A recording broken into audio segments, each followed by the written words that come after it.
और पानी में ये देखिए एक ही एक स्टडी किया एक मकान खड़ा है। देखिए ये देखिए ये तालाब है, यह पानी से भरा हुआ तो इधर वायर है और इसमें ये कोई वो खड़ा हुआ है। अब अगर आप देखो तो बताओ इस पोल का इतना हिस्सा यानी सीधी हिस्सा बताओ बेटा पानी में डूबा हुआ है। अब इधर देखो ये मैदान है यानी यहाँ सॉइल जमीन है ग्राउंड है और इस ग्राउंड पर यहाँ कोई व्यक्ति इस घटना को देख रहा है। अब जब आप सोचते हैं आप पढ़े सब हो बस खाली अपना माइंड लगाओ। बताओ बेटा ये पानी है इस नाते बताओ ये सघन माध्यम है और ऊपर में जो आदमी खड़ा है वो हवा में खड़ा है। मतलब बेटा ये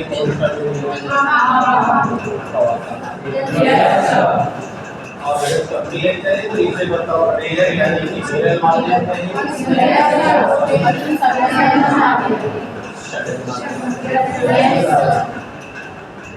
अब देखिए हो क्या रहा है।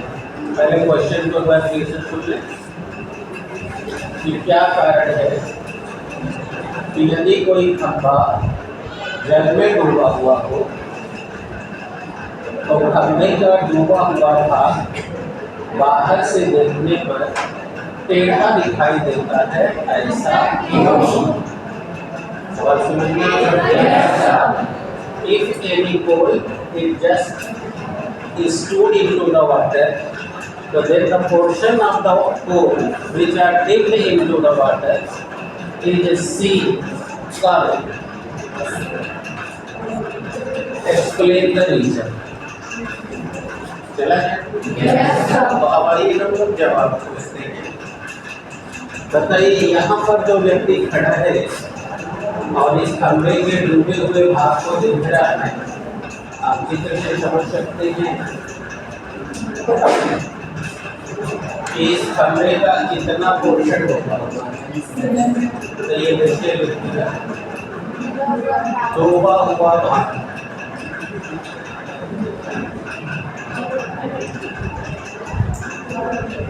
क्या लिखिए मैंने देख पोर्शन आप तो बेटा आप पढ़े लिखे हो इसलिए बता सकते हो। जहाँ ऑब्जर्वर खड़ा है मतलब जो व्यक्ति इसको देख रहा है वो परीक्षक है। ये लिखते हैं ऑब्जर्वर वो परीक्षक बताइए हवा के माध्यम में खड़ा है और जिस पोर्शन को देख रहा है वो पोर्शन पानी में डूबा हुआ है। तो बताओ ये विरल और ये सघन हो जाएंगे। अब आप बताओ देखना किसको है तो तुम जानते हो बेटा जिसे देखा जाता है वो ऑब्जेक्ट कहलाता है। बताओ ये ऑब्जेक्ट सघन माध्यम में है और हम सब पढ़े हुए हैं कि कोई भी वस्तु हमें तब दिखती है जब उस वस्तु से किरण चलकर आँख में आती है।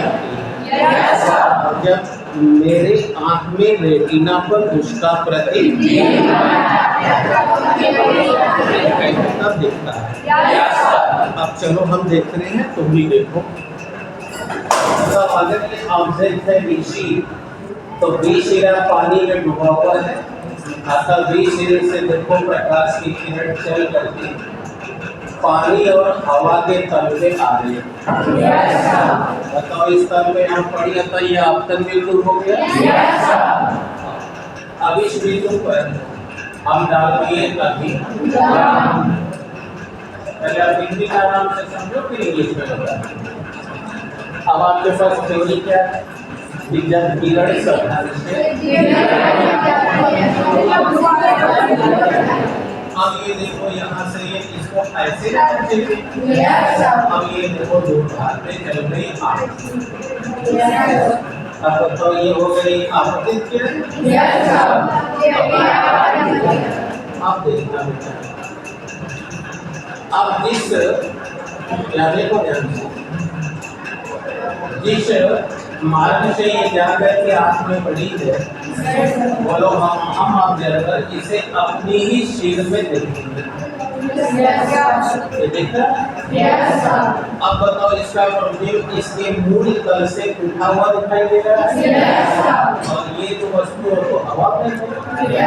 अब बताओ इसका प्रतिबिंब देखो, ये भी आ गया कहाँ पर देखा। और अब ये देखो, अब ये जो वस्तु सीवी थी, अब उसका इमेज बताओ कहाँ दिख रहा है, सीवी। और ये जो बना हुआ है बताओ, ये सतह से ऊपर उठा हुआ है, और तुम ही देख के बताओ सीधा दिख रहा है कि टेढ़ा। यानी हमारी आँख में जिस मार्ग से अपवर्तित किरण जाके पड़ेगी, मेरा आँख उसी के शील में दिखेगा। तो अब इसका जो ये प्रतिबिंब दिखा, बताओ ये आभासी दिखाई दे रहा है, और ये आभासी प्रतिबिंब देखो इसकी मूल स्थिति से ऊपर उठा दिख रहा है। क्यों ऊपर? क्योंकि ये गई है किरण अपवर्तित, तो इतना विचलित हो गई है। क्लियर हो रहा है? तो इसको हमने शील में आगे बढ़ा दिया, खत्म हो गया। और अब ये इसका इमेज दिखाई दे रहा है। अब हम इसका जवाब देने जा रहे हैं कि जब कोई व्यक्ति किनारे पर खड़ा होकर पानी में डूबे हुए भाग को देखता है, तो चूंकि वह वस्तु पानी के अंदर है, अतः जहाँ है वह मात्र वह डूबा हुआ हिस्सा वस्तु का काम करता है। अतः ये वस्तु से चलने वाली आपतित किरण जब हवा और पानी के तल पर आपतित होती है, तो अपवर्तन के पद से यह अभिगम्य से दूर चली जाती है। अब ये किरण जिस कोण अपवर्तन कोण पर जाकर नेत्र में पड़ती है, नेत्र उसी के शील में इसका प्रतीक समझता है, तो इसकी मूल स्थिति से ऊपर उठा हुआ दिखाई देता है। इसीलिए यह प्रतिबिंब यहाँ टेढ़ा हो जाता है, इसके कारण डूबा हुआ हिस्सा टेढ़ा है। अब अगर ऐसा देख रहे हो तो बताओ ये घटना अपवर्तन की ही है ना। इसलिए जब परीक्षा में आ जाए या वाइवा चल रहा हो और वाइवा में पूछ दिया जाए कि डूबा हुआ हिस्सा टेढ़ा क्यों दिखाई देता है, तो आपको बस एक शब्द का जवाब दे देना है, अपवर्तन के कारण। और पूछा जाए एक्सप्लेन करो, तो अभी जितना सुनाया वो एक्सप्लेन करना है। कितने लोग समझ गए पक्का? कैसे एक्सप्लेन करोगे कि डूबा हुआ हिस्सा पानी में होता है और ऑब्जर्वर बाहर किनारे हवा में होता है। अतः डूबे हुए भाग से प्रकाश की किरणें जब पानी से हवा में जाती हैं, अर्थात सतह से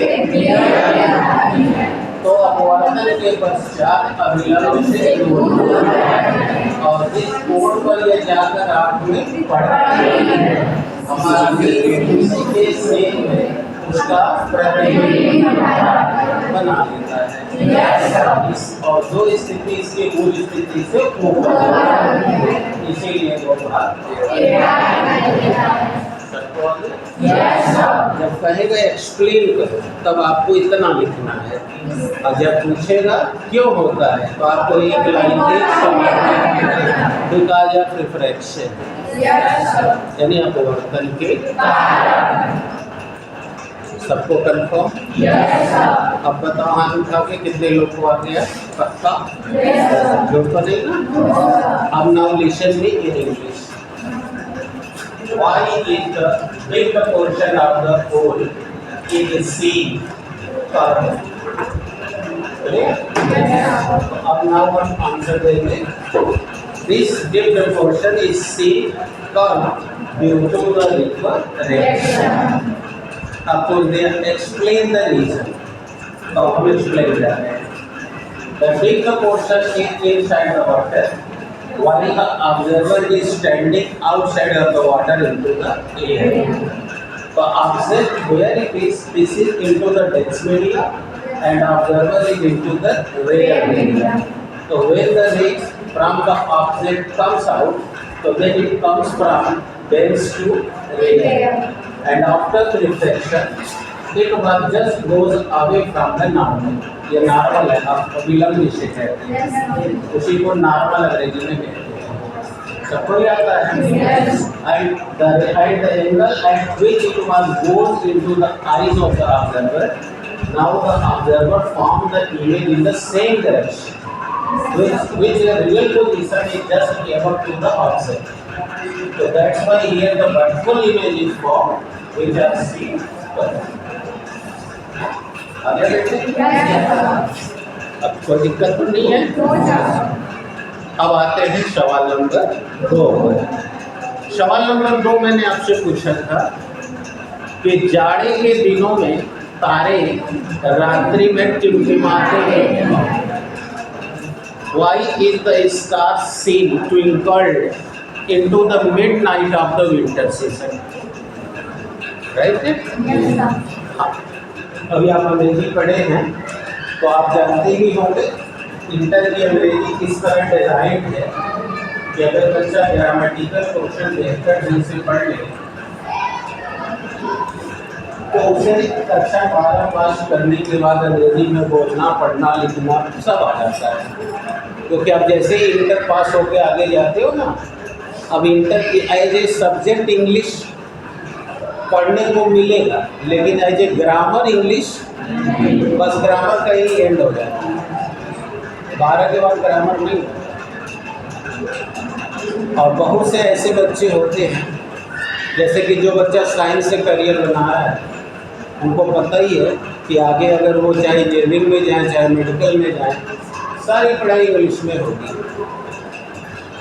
इसीलिए इंटर की इंग्लिश डिजाइन ही ऐसे की गई है। जैसे कहने को मैं इशारा कर दूँ, 2 नंबर का नरेशन होता है, 2 नंबर की सिंथेसिस, 2 नंबर का ट्रांसफॉर्मेशन और 2 नंबर का सिंटेंस। 8 नंबर जिसको क्लियर, बाकी 92 नंबर भी उसका, क्योंकि इसी में पूरे ग्रामर का इसेंस भरा हुआ है। लेकिन बहुत से स्टूडेंट रूरल एरियाज के ऐसे होते हैं जो इंग्लिश को इम्पोर्टेंस दे देते हैं, तो इसलिए उन बच्चों की सक्सेस की रेट देखी गई है काफ़ी कम रहती है और साइंस नंबर कैरियर नहीं बन पाता है। तो ये चीज़ें आपको बहुत ध्यान रखना चाहिए। और एक फ़ायदा भी आपको मिल जा रहा है कि CBSE के साथ आपको पढ़ाया जा रहा है।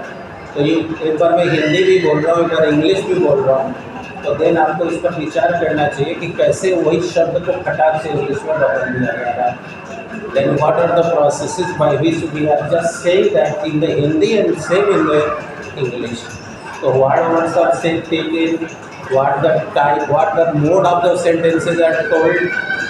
So if you just mind it, then you can learn how to speak English. It's not a tough one. Only you should make a control over these 8 points. I mean narration, transformation, syntax and synthesis. तो ये आपको देखना चाहिए और बहुत ध्यान रखना चाहिए। और इंग्लिश भी आपके लिए 100 ही नंबर की कीमत रखती है, कम नहीं रखती है। तो आपको जरूर परीक्षण करना चाहिए। उसी तरह मैं हिंदी में भी बार बार बोलता हूँ कि साइंस पढ़ने वाला बच्चा हिंदी के लिए कहाँ टाइम निकाल पाता है, तो काम आती है लेक्चर। जितनी ध्यान से हिंदी के लेक्चर्स को सुना जाएगा और बोला जाएगा, बस परीक्षा से 10 दिन पहले भी बच्चा हिंदी को मेंटेन कर लेता है, लेकिन इतना आसान अदर सब्जेक्ट में नहीं होता। तो that is depend on your wishes, on your interest, in which particular how much interest you are taking. That interest makes you good और बैड, स्ट्रॉन्गर पुअर। इसीलिए सब्जेक्ट को इंजॉय करके पढ़िए। और हिंदी बड़ी ही शानदार विषय होता है। जैसे आप हिंदी के बारे में अच्छा न जानते हो तो आपको नहीं पता वन और जंगल में क्या अंतर है, आपको नहीं पता निमंत्रण और आमंत्रण में क्या अंतर है। कोई कहता मैं आपको आमंत्रित कर रहा हूँ, कोई कहता निमंत्रित कर रहा हूँ। What is the difference? अंग्रेजी में तो सबके माने इन्विटेशन ही होता है।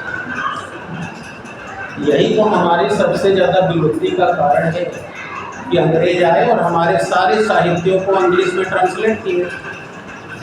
और हिंदी इतनी घनी भाषा है कि अर्थ का अनर्थ हो गया। तो इसीलिए बेटा अभी सीख लोगे तो आपको बड़ा काम आने वाला है। एक छोटी सी बात को कह के समझा देता हूँ। मार्केट में फ्रिज बिक रहा है तो कोई कंपनी 8,000 का भी फ्रिज बेच रही है, कोई 10,000 की भी बेच रही है, कोई 20,000 की भी बेच रही है, लेकिन सबके तो फंक्शन अलग अलग है ना। तो अगर आपकी ज़रूरत है 20,000 वाले की तो आपको 20,000 रुपया कलेक्ट करना होगा। 8,000 की ज़रूरत 8,000 वाली चाहिए तो 8,000 कलेक्शन करना होगा।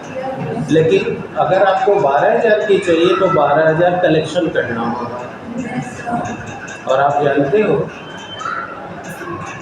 कि 8,000 कलेक्शन और 12,000 का कलेक्शन और 20,000 का कलेक्शन एक टाइम में नहीं पॉसिबल है।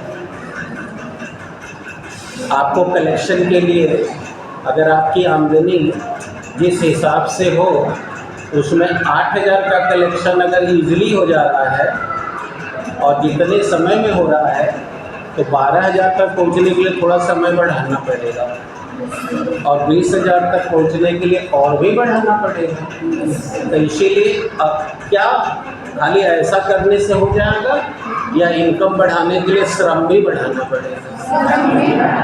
यानी श्रम का मूल्य न मिलता है तो श्रम भी बढ़ाना होगा और समय भी बढ़ाना होगा। इसीलिए लेबर और टाइम दोनों का जो मैनेज करेगा बेटा उसे अपनी मनचाही चीज़ प्राप्त होगी। यानी आप हमारे इशारे समझ गए हैं कि आप भी अगर चाहते हैं कि हम 60% लेके पास हो जाए, 70% या 90%, तो जितना बड़ा परसेंट का आपका टारगेट होगा आपको समय और श्रम दोनों बढ़ाना पड़ेगा। क्योंकि सबकी बाउंड्री लाइन तय है कि टाइम टेबल आते ही आपका क्लियर हो जाएगा कि जिस दिन आपका फिजिक्स का पेपर होगा उसी दिन सबका होगा। तो इसीलिए समय और श्रम का इन्वेस्टमेंट सही ढंग से होगा। अब पता चला कि अब आपको समय इन्वेस्ट करना चाहिए फिजिक्स में, पता चला आपका हिंदी में तैयार नहीं। क्यों? क्योंकि आपने समय गंवा दिया। लेक्चर्स चल रहे थे तो आप इजी वे में थे।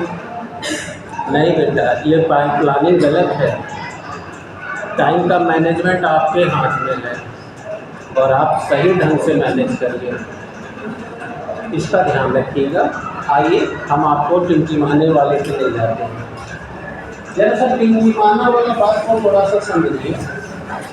टिमटिमाने को अंग्रेजी में ट्विलिंग कहा जाता है। अब ट्विलिंग जो बच्चे जानते होंगे, चकाचौंध, उसी को स्पार्किंग भी कहते हैं। स्पार्कलिंग, चमकना। मैं आपको 2-3 इंग्लिश बोल रहा हूँ। अब ये चमकना होता कैसे है तो आइए जरा देखिए। ये उधर से आ रही है, रात का समय है और हम अपने आँख में टॉर्च लिए हुए हैं और इनके आँख पे जला रहे हैं। तो अगर अचानक इनकी आँख पर फेंके तो बताओ आँख चौड़ी आ जाएगी। लेकिन अगर मैं इनके सामने वो न फेंक के बार बार अपने टॉर्च को हिलाता रहूँ तो भी इनकी आँख चौड़ी आ जाएगी। और ये क्या बोल रहे सर काहे चमका रहे हैं, दिखाई नहीं दे रहा, गिर जाएगा। इसका मतलब इन्होंने चमकना शब्द कब इस्तेमाल किया? जब प्रकाश की जो किरण इनकी आँख में पड़ रही थी, बताओ वो बार बार अपना मान तभी तो चमक रहे थे। अभी आप ही में से कोई व्यक्ति छुट्टी हो जाए और ऐसे ही से मचकता हुआ जाए तो आप क्या कहोगे? बड़ा चमक रहे हो, सीधे चलने नहीं आप अपना चमक। यानी how will you define the चमकना शब्द? जब उसका मार्ग बार बार अब इसी घटना को अगर कवि देख रहा है तो कविता की क्षमता में क्या कहेगा? अब बताओ क्या कहेगा कि तुम बार बार ऐसे ऐसे करो, तो वो क्या कहेगा? तुमको ठंडी लग रही है क्या, मार कांप रही हो? सही है जी। अब इस घटना को अब आइए जाड़े में देखिए। जब जाड़ा खूब ज़्यादा पड़ने लगता है, आप लोग शायद अध्ययन कर रहे होंगे, मैं तो रोज अध्ययन करता हूँ। मैं सुबह में जब उठता हूँ देखता हूँ घास पे जाके तो ओश अच्छी खासी आ रही है। लेकिन कल संडे था, मैंने संडे को वॉच किया तो अभी जो ओश आ रही है वो थोड़े टाइम के बाद गायब हो रही है, यानी अभी देर से नहीं आ रही है। गाढ़ा उसकी बूंदे नहीं आ रही। अभी हल्का सा भी धूप लग रहा है 7 बजे तक, लेकिन आप देखिएगा अभी दीपावली बीत जाएगा तो आप देखिएगा उस 8 बजे तक 8:30 बजे तक आपको मिल जाएगा, वो कंडेंस्ड हो जाएगी। अब आपने देहात में हिंदी महीने में सुना होगा कि पूष में बहुत ठंडी पड़ती है ना, यानी कि मैं इशारा कर रहा हूँ नवंबर दिसंबर के टाइम। तो आप उस समय छत पे नहीं सोते, घर में रजाई ओढ़ के सोते। और उस समय अगर आसमान में कभी जाके देखें, छत घर के बाहर या छत पे जाके, तो तारे आपको बहुत ज़्यादा चमचमाते हुए दिखाई देंगे। अब इस घटना को कोई कभी एक्सप्लेन करेगा तो क्या कहेगा कि ठंडी इतनी पड़ रही है कि तारे भी ठंडी से, और साइंस वाला देखेगा तो क्या कहेगा कि रात्रि में ठंडी में तारे टिमटिमा रहे हैं। यानी टिमटिमाने का मतलब उनका मार्ग बार बार। और यही मेरा क्वेश्चन था कि जाड़े के दिनों में तारे टिमटिमाते, गर्मी में भी टिमटिमाते हुए दिखाई देते हैं। तो this is the question, why is the stars twinkling into the winter season in midnight? आ गया? अब आइए जवाब बताओ। अब आप आइए जरा अपनी पृथ्वी की सतह का देखते हैं। आप सबको पता है कि पृथ्वी की सतह पर कुछ ही ऊंचाई तक हवा है, कुछ ही ऊंचाई तक हवा। उसके बाद आप सब बच्चे जानते हैं नेवा, और आपको रात में दिखाई देने वाले तारे दिन में दिखाई नहीं देते। इससे पता चलता है कि वो सूर्य की तुलना में कई करोड़ किलोमीटर दूर हैं। अर्थात रात में दिखाई देने वाले तारे हमारी पृथ्वी से बहुत दूर हैं। अब ये देखिए काफी दूरी है, एक तारा दिख रहा है। अतः यहाँ तक तो कोई प्रॉब्लम नहीं है, क्योंकि यहाँ निर्वात है, यहाँ कोई इनके मार्ग में और नहीं करता। और आप जानते हो कि सूर्य से जो किरण चल करके आ रही है पृथ्वी पर, बताओ निर्वात और हवा दोनों में चल रही है। जो तुम पूछ रही थे बता, अगर स्पष्ट हो गया कोई और पूछ रहा है, जो भी पूछ रहा होगा। तो मैंने बताया कि बेटा यह जो सूर्य से प्रकाश की किरण या चांद तक तारों से प्रकाश की किरण आ रही है, वो सभी प्रकाश की किरणें ट्रांसवर्स वेव है और इलेक्ट्रोमैग्नेटिक है, यानी विद्युत चुंबकीय तरंगे हैं। क्योंकि ये तरंगे भी सर्किट है, जो चुंबकीय तरंगे होती है वो माध्यम के अलावा बिना माध्यम के भी चल सकती है। क्लियर है? तो यहाँ तक तो वो बड़े आराम से आते हैं, क्योंकि इनके मार्ग में कोई भी अपवर्तन या परावर्तन कोई घटना नहीं होती। लेकिन जैसे ही वो हवा में घुसे, अब देखना क्या हो। बताओ, हम लोग पढ़े हैं कि जैसे जैसे हम नीचे जाएंगे वायुमंडलीय दाब बढ़ता जाएगा। अभी परसों या पिछले दिन के लेक्चर में मैंने वहाँ जब रेस्पिरेटरी सघन पढ़ा रहे थे तो कुछ हो रहा है। तो बताओ बेटा, यहाँ का वायुमंडलीय दाब सबसे ज्यादा, यहाँ का उससे, इसके ऊपर और बढ़ो, और ऊपर बढ़ो, और ऊपर बढ़ो, और सबसे ऊपर वाला। तो आपको बताए थे ना कि बेटा ठोस द्रव गैस का मत सोचो, विरलता व सघनता अणुओं के बीच की दूरी तय करती है। क्या है ना आपने देख भी रहा हूँ कितने हो रहा है। तो जो पढ़ेगा बेटा वो पढ़ेगा, बस एक फार्मूला याद रखो, इसमें किसी से किसी की शिकायत नहीं है। एक कॉन्सेप्ट याद रखो, जो पढ़ेगा वो पढ़ेगा, रिवर्स अपने से अंदाजा निकालो। तो बताओ बेटा, यहाँ पर सघनता, यहाँ पर जो है वायुमंडलीय दाब सबसे कम है। अब बोलो एक अणु सबसे दूर होगी, अब दाब बढ़ता जा रहा है तो अणु संकुचित होता जा रहा है। अब ऊपर से बताओ, इन दोनों की तुलना में ये विरल होगा ये, अब और नीचे ये विरल हो गया, इनकी तुलना करो, और फिर आओ नीचे आओ, फिर आओ नीचे। यदि तुम जहाँ खड़ा होकर देख रहे हो, बताओ सघन में और किरण जब ये बात क्रॉस करके आई है हवा में, तो लगातार विरल से देखो ये, हम देखो यहाँ दिखाने जा रहे हैं। बताओ इसने इनके मार्ग को मोड़ दिया, क्योंकि जो किरण विरल से, अब यहाँ से देखिए, बताओ ये लगातार मोड़ती जा रही है, और अब ये लगातार दिखाती जा रही है। देखो रास्ता, ये रास्ता था, अब वो रास्ते से हट चुकी है, और आप देखो कहाँ नहीं आते, आप देखो कहाँ चल रहा है, थोड़ा सा उधर दिखता ध्यान रखें। चलिए बेटा, अब ये देखो आपकी किरण है ना, अब इसने और मोड़ दिया, और अब यहीं पर हमारी आँख देख रही है।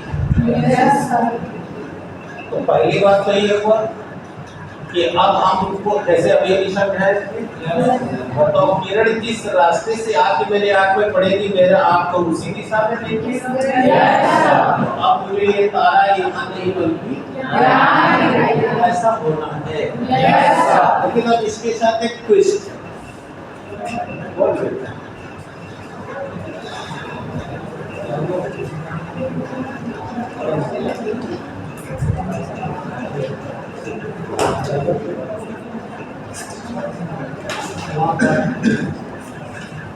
क्या बेटे दिक्कत होगी? अब ये तो भी सीधा सीधा बात हुई है, लेकिन अब जरा सोचो एक ट्विस्ट।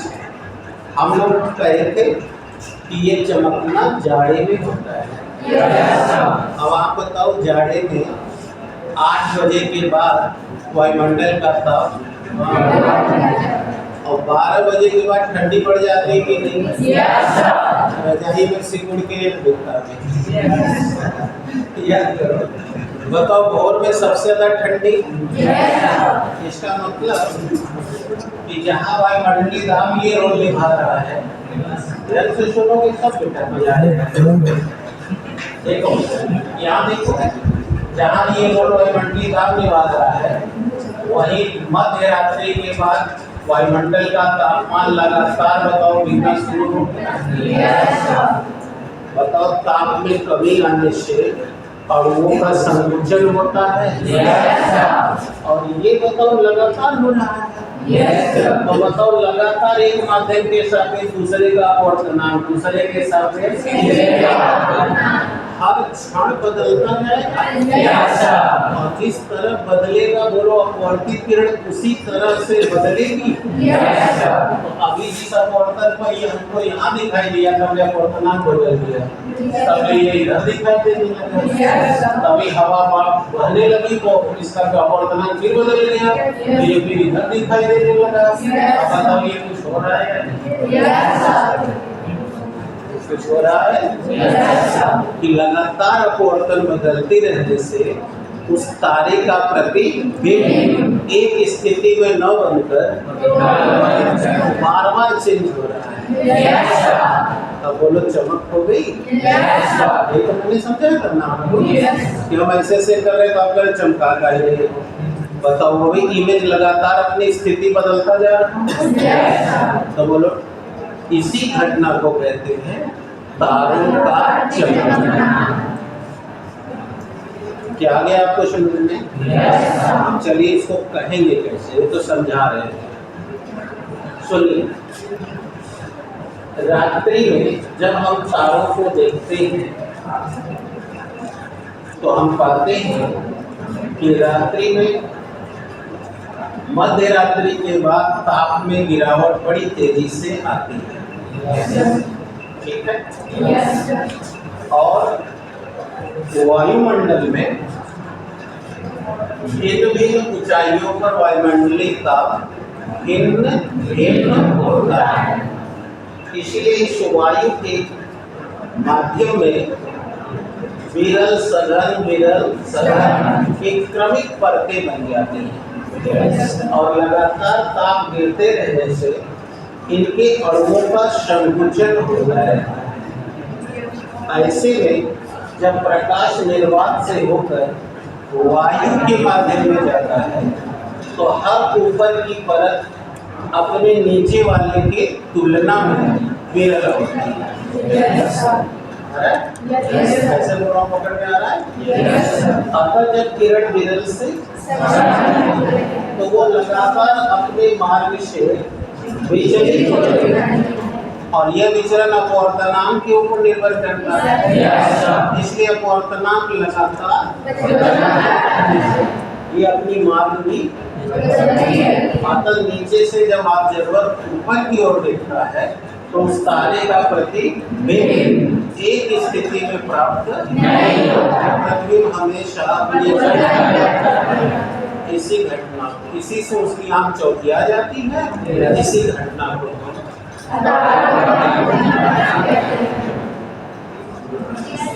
अब बता बेटा क्या कठिन लगा? इसीलिए पहले मैंने एक एग्जाम्पल दिया। आगे खेल आप किए भी हैं, टॉर्च मारो किसी के चेहरे पैसे से, सड़की पे जाओ देखो उस साइड से जितनी गाड़ियां आ रही हैं, अब सबका फ्लैश लाइट अलग अलग आ रहा है। अब इस साइड से जाओ तो आँख चौधी आ जाती है, दिखाई नहीं देता आगे क्या हो रहा है।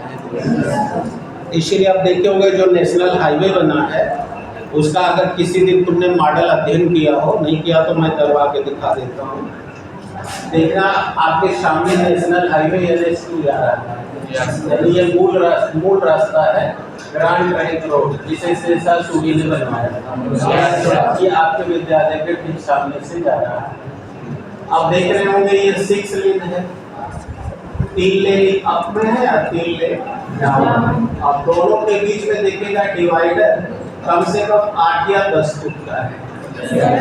और आपने देखा होगा इस डिवाइडर के बीच में ट्रीज नहीं लगाए गए हैं, श्रब्स लगाई गई हैं, झाड़ियाँ, ताकि इधर से गाड़ियाँ जाएं तो उनका जो हेडलाइट का रोशनी है वो इन झाड़ियों से रिफ्लेक्ट हो जाए और इधर से गाड़ियाँ जाएं तो वो भी रिफ्लेक्ट हो जाए। अर्थात यह न इधर जाए ना ताकि इनको भी जाते समय कोई भी चकाचौंध न हो। ये डिजाइन किया गया। आ गया बेटा? तो इसीलिए बहुत चीजें हैं ना जो आपके आंख से गुजरती हैं बट आप साइंटिफिकली नहीं देखते हो, तो इसलिए आपको प्रॉब्लम आती है। आप समझ आ गया ना?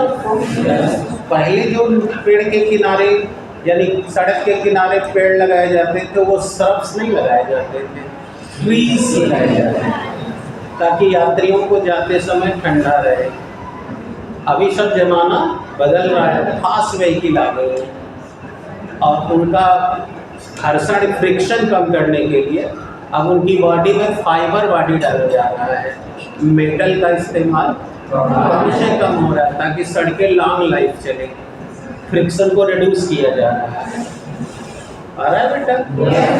और चलते समय उनकी स्पीड में वृद्धि होती रहे, अतः फ्लैशिंग लाइट से वो एक दूसरे से एक्सीडेंट ना करें, इसलिए अब उनके बीच में डिवाइडर काफ़ी लंबा कर दिया गया है और उसमें श्रब्स लगाए जा रहे हैं। अब समझ आ गया? और फुटपाथ के किनारे देखोगे रोड के किनारे जो है ट्रीज लगाई जा रही हैं और उसमें भी अब देख रहे होंगे बिजली का कंजम्पशन के लिए ग्रीन एनर्जी प्रोड्यूस की जा रही है। जगह जगह देखोगे सोलर पैनल लग रहा है, सोलर सिस्टम से सोलर लाइट्स पूरी सड़क पे जल रही हैं। ये सब परिवर्तन किया जा रहा है कार्बन के उत्सर्जन को कम करने के लिए और सड़कों के यातायात को सुरक्षित बनाने के लिए। समझ आया आपको? तो ये सब आप कभी अध्ययन करिए तो आपको मिलेगा।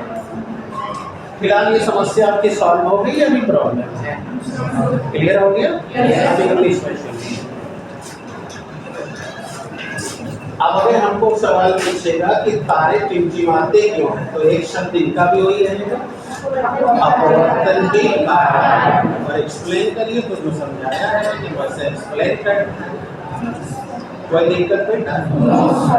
थोड़ा और अटेंशन में आइए, कई लोग अपना लटक गए हैं और पुरानी आदत के अनुसार शांत हो गए हैं। नहीं, यहाँ ये क्यों? तो अब now I am showing why. So just if the question is asked that why the stars are seen twinkling into the midnight of the winter season, so then you will say this is because of the refraction. Now how this refraction takes place? So let's see. We know that stars are located into the vacuum. बताओ ये जहाँ है वो निर्वात है. And the observer is into the air medium. And we know that as we are going up, the atmospheric pressure is reduced. That's why into the air there are so many layers are formed, and these layers are just rare and dense against to each other. In midnight time, when the temperature is being reduced, due to the reduction of the temperature, molecules are being closed, right? That's why the refractive index from one to another media is changing rapidly. So when the rays comes from the vacuum into the air, so then they are refracted. And as the refractive index is being decreased, so that's why the rays which are called refraction rays, now they are changing their own position swiftly. This is why the final rays which come into the eyes of the observer, he forms the image into the sky of the stars, but that image is soon changed.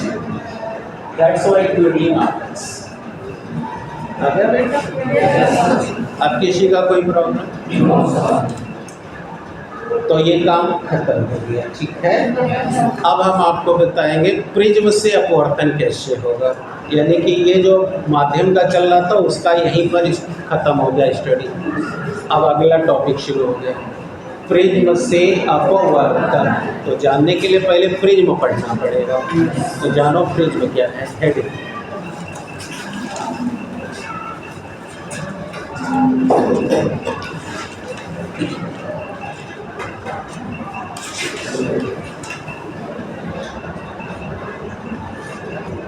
Heading कीजिए please.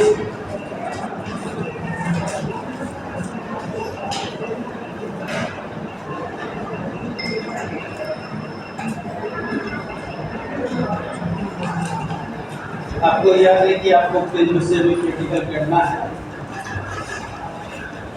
तो आपको prism होता क्या है पहले मैं आपको prism देखा। लैब में आपको ये देखेंगे प्रैक्टिकली देखेंगे तो लाइव में जाने से पहले ही को रिप्रेजेंटिंग हाइपोथेटिकल रिप्रेजेंटेशन से समझ लो। आप लोग पैड दीजिए जरा, दो बहुत पैड दे दीजिए बस। Thank you. अब आप सभी बच्चे इधर देखिए, आप इस पैड को कल्पना कर लीजिए कि ये पारदर्शी है और आप मान लिए तो आपको मेरा हाथ पीछे वाला दिखाई दे रहा होगा। That's clear. अब इस प्लेन को देखिए, इस सरफेस को देखिए, तो ये सरफेस समतल और चिकना है और हमने कहा इमेजिन कर लीजिए ये पार ऐसे ही। देखिए हमने दो तल और ले लिए, दिखाई दे रहा। अब हमने क्या किया, ध्यान से सुनिए। अब हमने इस तल के ऊपर इन दोनों समतल अपवर्तक तलों को देखिए किसी कोण पर झुका के रख दिया। नीचे से और नीचे से ये देखिए झुका के रख दिया ना। और इससे आपको ये त्रिभुजाकार एक आकृति दिखाई दे रही है, इसी का नाम है। और इनके दोनों अपवर्तक तल के बीच में देखिए यहाँ कुछ एंगल बना हुआ है, इसे कहेंगे प्रिज्म का। और इसमें अपवर्तन की घटना सिर्फ दो तल से ही होगी, चाहे इधर और इधर से, या इधर और इधर और जिन दो तल से अपवर्तन होगा तीसरा तल उसका आधार हो जाएगा। जैसे इस समय चित्र देख रहे हैं तो ये आधार हो गया, पक्का पड़ गया। तो इस तरह ये तीन अपवर्तन तल से घिरा है, बट चूंकि अपवर्तन दो ही तल से होगा अतः इसे हम दो ही तल से बना हुआ रचना मानेंगे और एक तल आधार हो जाएगा। क्या आ गया आपको समझ में? अब आ गया तो देखिए मैं यहाँ पर डेफिनेशन दे रहा हूँ। बताइए, एक ये समतल अपवर्तक तल था और एक, अब हमने कितना ले लिया? दो। तो जब दो समतल अपवर्तक तलों को किसी आधार पर झुका कर रख दिया जाए तो इससे निर्मित होने वाली रचना आ गया बेटा? When the two transparent refractive planes are just curved at some angle, so then the structure which are formed by the combination of this one is called prism। यानी कि प्रिज्म क्या है? दो समतल अपवर्तक तलों के मिलने से बनी हुई एक स्ट्रक्चर। आगे आप सबको अब यहाँ देखिए बोर्ड में देखिए, ये देखिए हमने कोई एक बेस है, इस पर अपवर्तक तल एक ले लिया है, एक ही ले लिया है, यानी एक अपवर्तक तल MB है, सॉरी मैं ये नाम नहीं रखूंगा, P है, दूसरा तल C। तो एक PB अपवर्तक तल है और एक PB। दोनों अपवर्तक तल को देखिए इस बेस पर हमने किसी कोण पर झुका दिया है और इससे जो ठोस पारदर्शी समांगी पारदर्शी माध्यम बन गया है, इसी का नाम है।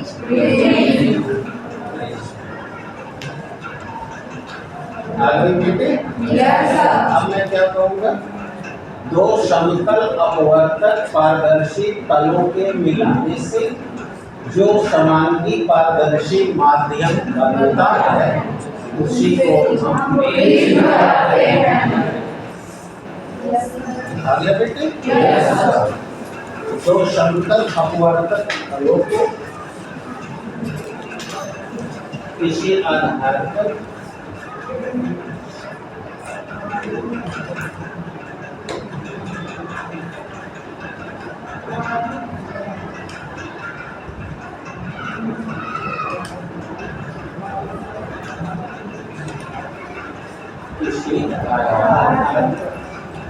यदि किसी कोण पर झुका कर रख लिया जाए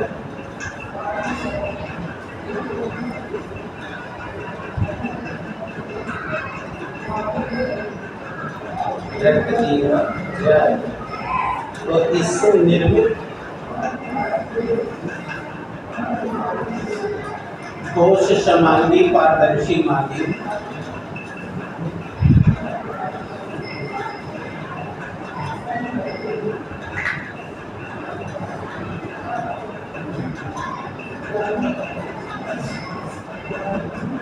कोश समांगी पारदर्शी माध्यम प्रिज्म कहलाती है। Prism is a solid, transparent, homogeneous media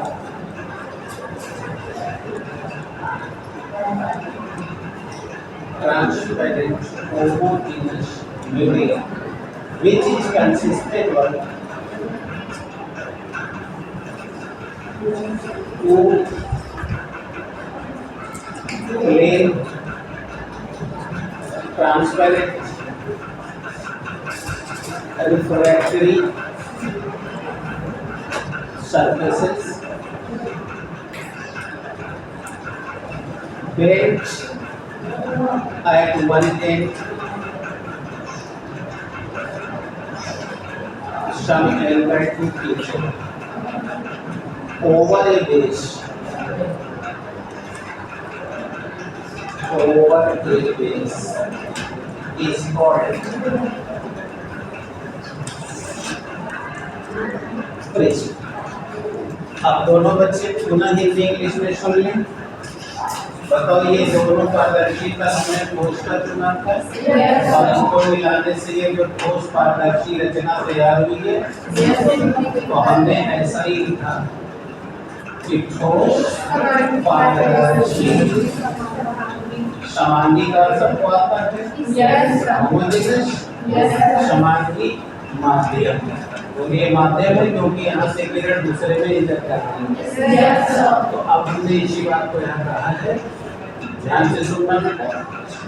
एक अपवर्तक तल ये है और एक अपवर्तक तल ये है और इन लोगों की विशेषता है। हाँ, अभी मैंने ये पैर से आपको समझा दिया कि ये समतल है। दूसरी विशेषता है और तीसरी अपवर्तक तल है। अब मैंने क्या कहा कि दो समतल पारदर्शी अपवर्तक तल को किसी यदि झुका के रख दिया जाए तो इनसे निर्मित बस यही तो कहा। अभी दिक्कत है। अब वही बात आपके लिए भी कहा कि prism is a solid transparent homogeneous mixture or homogeneous medium which is consisted by two plane transparent refractory surfaces bent at some angle over the base. It is called prism. देखा एक एक शब्द मैंने कैसे कैसे ज्वाइन किया, clear हो गया? तो बेटा ये हो गया प्रिज्म। अब आप समझ के बता दीजिए, ये पारदर्शी शीशे का बना हुआ है, तो ये गिलास हो गया, इसके बाहर हवा हो गया। अब हम लोग को देखना होगा कि प्रिज्म से अपवर्तन कैसे होता है, ठीक है? तो प्रिज्म से अच्छा रुकिए, एक चीज और भी समझ लीजिए। जब आपने दोनों अपवर्तन तलों को आधार पर रखकर एक दूसरे सिरे को झुका दिया है, हाई एंगल कोण आंतरिक हो गए हैं, इस आंतरिक कोण को कहते हैं प्रिज्म का कोण। अब किससे डिनोट करेंगे? एस। और यह प्रिज्म का कोण अब बदलने वाला नहीं, क्योंकि आप जिस दो तल पर झुकाना चाह रहे थे झुका के बन गया। तो कोई द्रव या गैस है थोड़ो कि बार बार आकार चेंज करेगा। तो इसलिए अब ये एक प्रिज्म आपने अगर ले लिया तो उस प्रिज्म का जो दोनों फल हैं वो जितने एंगल पे झुके हैं अब वो एंगल बदलने वाला नहीं है। दूसरा बड़ा छोटा प्रिज्म लेंगे तो वो एंगल बदल सकता है, लेकिन एक का तो वही रहेगा ना। तो ये होगा उस प्रिज्म का कोण। आगे बेटा पहले प्रिज्म का कोण की परिभाषा लिखो।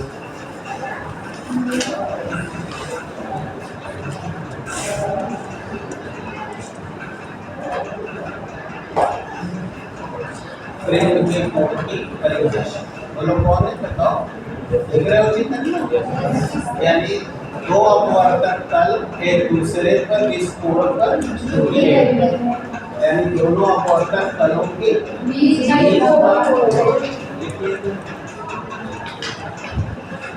दो अपवर्तक तल के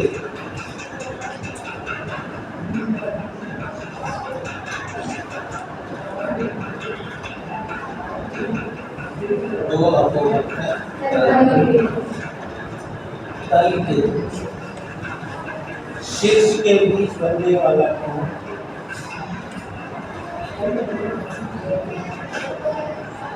शीर्ष के बीच बनने वाला कोण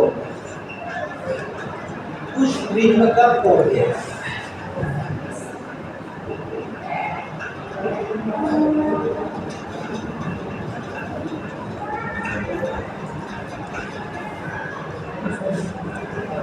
उस प्रिज्म का कोण इसे कैपिटल ए से डिनोट करते हैं, इसीलिए बेटा हमने उसका नाम ए हटा दिया क्योंकि हम लोग ये संकेत बना देंगे। तो ए बेटा क्या है? प्रिज्म का कोण।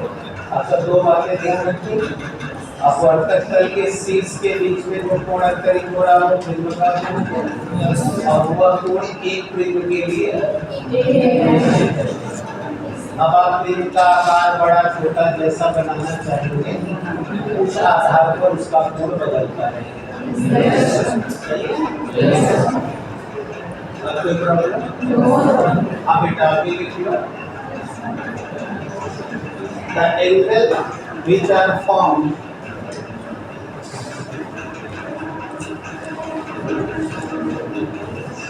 between the two sides,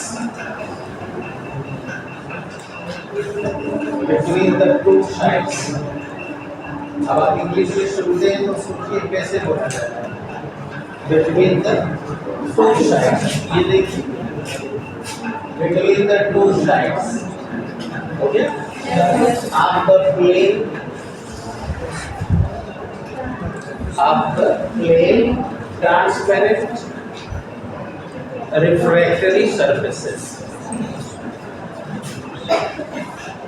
is called angle of that prism. Angle of that prism. It is represented by capital. अब आप लोग हेडिंग दीजिए, प्रिज्म से प्रकाश का अपवर्तन।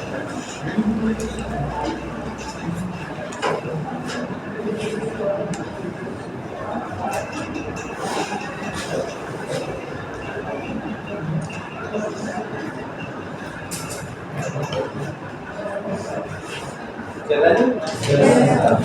अब आइए ये देखिए, अब ये रहा प्रिज्म। अगर किसी सरफेस पर हमने प्रिज्म को बीसी साइड से रखा है तो बताओ ये उसका बेस हो गया।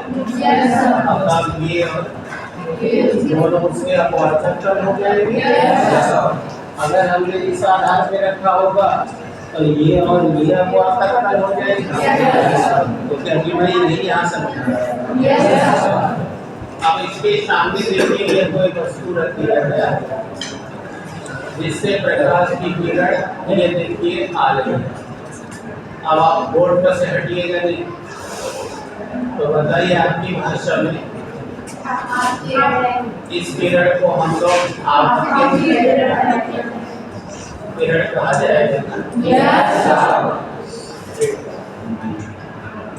यानी हम इसे बोलेंगे रेज ऑफ इंसिडेंट। ठीक है? Yes, sir. बताओ ये पॉइंट ऑफ इंसिडेंस हो गया। Yes, sir. और इस पर अब हम ये डाल दिए तो बोलो ये नॉर्मल हो गया। Yes, sir. नॉर्मल और आपतित किरण के बीच के कोण को अब बताओ इसके बाहर में हवा एयर है और ये कांच है। तो बताओ ये मिरर है। तो क्या रूल है सबको पता है कि जब किरण मिरर से अब यहाँ देखिए इसको जाना इस रास्ते से मुझे चाहिए था। अब ये उनके अपने मार्ग से हट देखिए इसका मूल रास्ता ये था। बताइए कहाँ दिखता है? अब इस तल के लिए बताइए ये अपवर्तित किरण है और ये तल है हवा और कांच का। अब यही किरण बताओ जो अपवर्तित है वो अब कांच और हवा के तल पर आपतित हो रही है। तो बताओ ये तल के लिए आपतित हो गई। अब ये आपका बिंदु हो गया। अब इस पर बोलो अब ये नॉर्मल हो गया। अब जब किरण सगन से कहाँ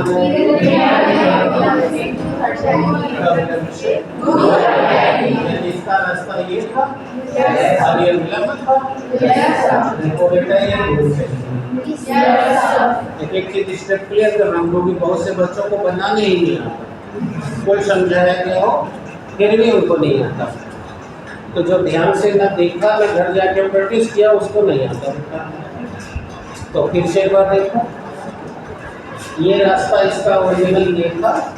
अविलंब ये रहा। अविलंब की ओर झुकती है जब किरण से सघन में जाती है और जब सघन से इसका रास्ता ये अभी अविलंब से दूर भाग रही है। मूल मार्ग से वो रास्ता छोड़ के और इधर चली गई। अगर इधर जाती तो अविलंब की ओर चली जाती। गलत मत जाता। अब ये हो गया। अब आओ हम इसको पढ़ना बताते हैं। बताओ अविलंब और अपवर्तित किरण के बीच के कोण को अपवर्तन कोण कहते हैं। लेकिन यही अपवर्तित किरण जब इस तल पे आए तो वो आपतित हो गई।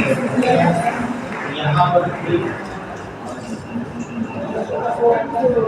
अपवर्तित किरण बोलो हरा रंग दिख रहा है पीछे शब्द। यही शब्द बोली जा रही थी रे ऑफ रिफ्लेक्शन या रिफ्रैक्टरी रेज। लेकिन यही किरण बताओ जब कांच और हवा के तल पे आ गई तो बोलो आपतित हो गई।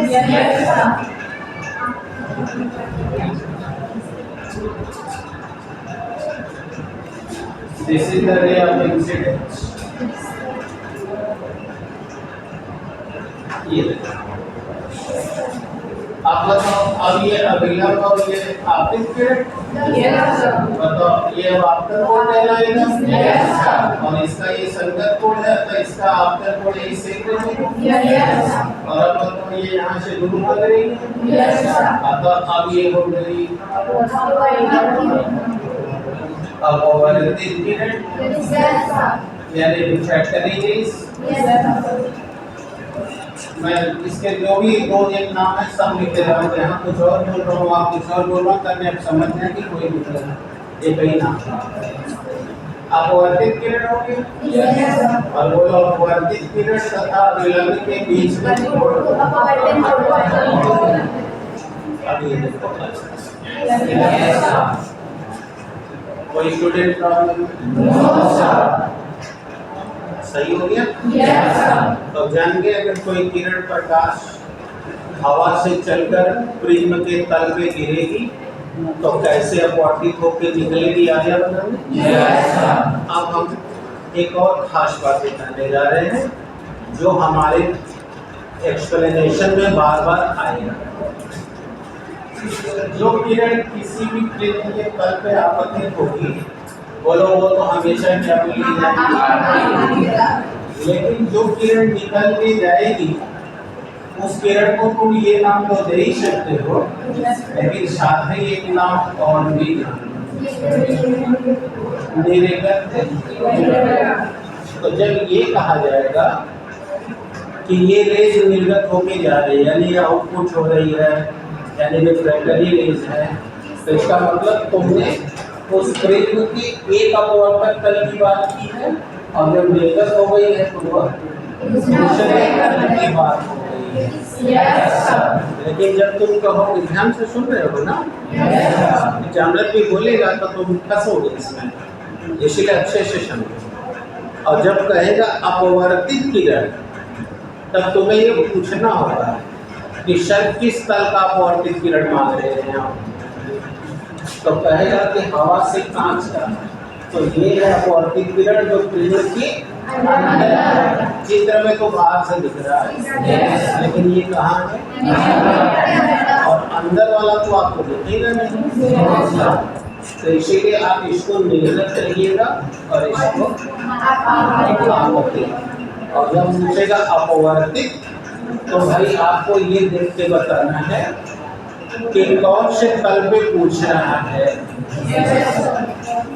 हवा से कांच पे या कांच से।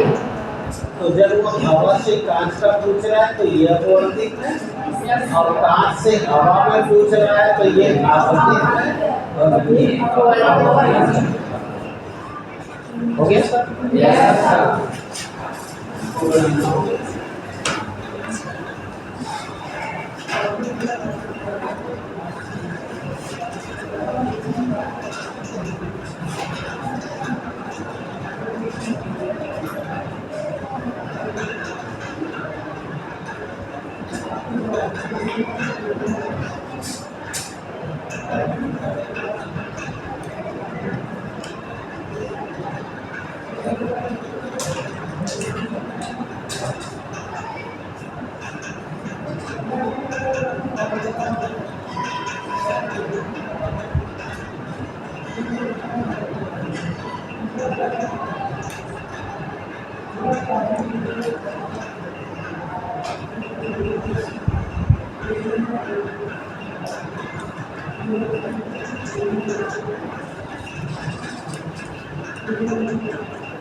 चलो बेटा, जिसका हो गया वो लिखे विचलन, इनका नाम डेविएशन।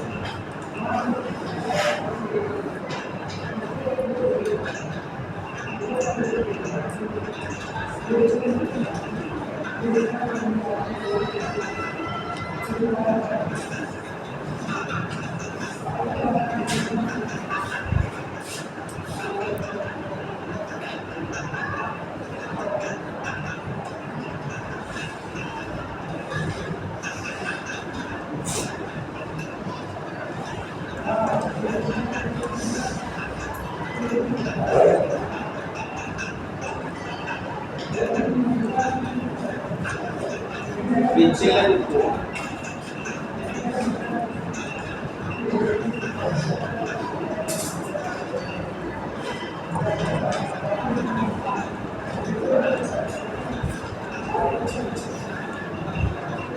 अब देखो विचलन क्या है।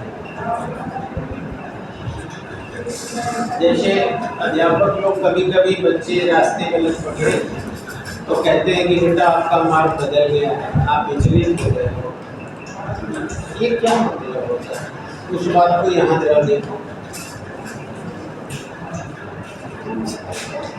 मतलब ये किरण आपतित किरण है जो यहाँ आकर आपतन विमुक्ता के एकदम इस रास्ते से इस दिशा में आ रही है, लेकिन जैसे ही वह विरल से सघन में जा रही है वह अपने रास्ते से हट जा रही है। तो जरा इस रास्ते को क्या करो, डॉटेड लाइन से आगे उसी के सिर में बढ़ाओ। अब तुम देखो यहाँ इसने अपने मूल रास्ते से खतरनाक विचलन कर दिया है। अब जरा यहाँ बताओ ये अपवर्तित होके गई हुई है। इसका रास्ता ये था लेकिन इसको ऐसे जाना चाहिए था, ऐसे ना जाने के लिए डाइवर्ट हुई है और इस रास्ते से सही है। अब इसको भी अगर आप इसके स्टेज में बढ़ाओ, देखो दिखा कहीं? अब तुम्हें साफ दिख रहा होगा कि दोनों ने कितना विचलन किया। देखो ऐसा ना कोण का विचलन कर दिया। ये इसका मूल मान है, ये इसका मूल मान है, लेकिन ये अपने मार्ग से और ये अपने मार्ग से देखो दोनों इतना कोण उठा देते हैं। भाई लोग देख रहे हो तो यहाँ लग रहा है ना, इसका नाम है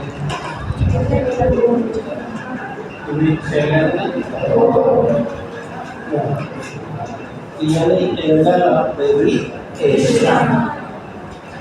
सुनाई दिया? इस सब पर ज्यादा ध्यान दो, प्रैक्टिकल है भी इस पर, न्यूमेरिकल भी है, तो जब आएगा तभी ना लगाओगे। अब जरा मेरी तरफ देखो, यहाँ बोर्ड में अगर मैं इसका नाम रख दूं पी तो नाम है, एम नाम रख दूं और इसका नाम किया और इसका नाम वो रख दूं, तो बताओ इस रास्ते को इस रास्ते ने जहाँ इंटरसेक्ट किया है, बताओ क्या वहाँ एक त्रिभुज बना हुआ दिखाई दे रहा है? और गणित पढ़ते हो तो बताओ अंदर के कोण को तो अंदर कोण कहा जाता है, लेकिन जो त्रिभुज पे बोलो इसे हम बहिष्कोण कहते हैं। एंगल ऑफ एक्सटीरियर और एंगल ऑफ रिफ्लेक्स, इसे बोलते हैं बहिष्कोण। आया? तो देखो ये जो बहिष्कोण अंदर ही हुआ ना बेटा, इसी का नाम है। तो अब अगर तुमसे पूछा गया कि प्रिज्म का विचलन कोण किसे कहते हैं, तो मुझे सुनो मैं कैसे बोल रहा हूँ। आपतित किरण और निर्गत किरण को सीध में बढ़ाने पर जहाँ ये एक दूसरे को प्रतिच्छेद वहाँ बनने वाला बहिष्कोण आगे बेटा फिर से सुनो, जिसको आएगा वो खड़ा होकर बताएगा।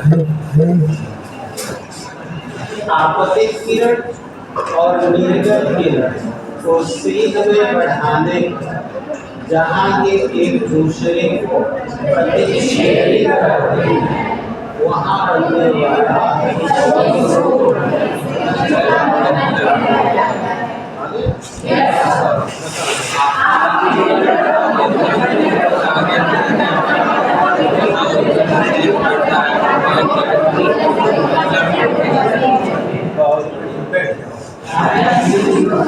अब अपने लिए तारीफ है।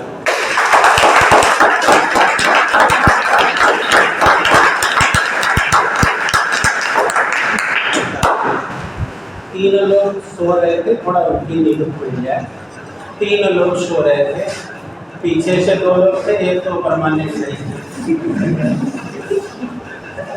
वो कई झपकी ले रहे थे, तो हमने कहा कि कोई भी बुद्धि लगा दिया जाए, चले बेटे? Yes sir. तो अब आप समझ रहे हो क्या करना है? यस। अब तो डेफिनेशन क्लियर हो गई? Yes sir. आप और निर्गत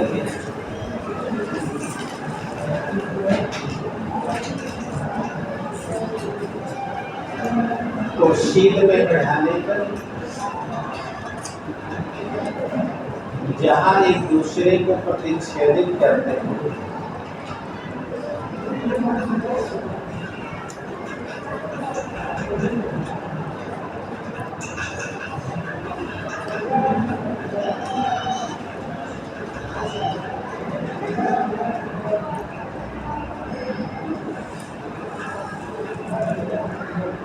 जहाँ एक दूसरे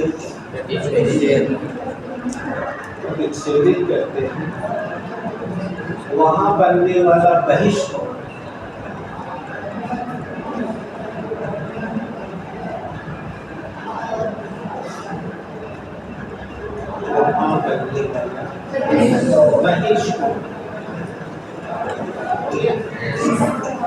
विचलन कोण कहलाता है।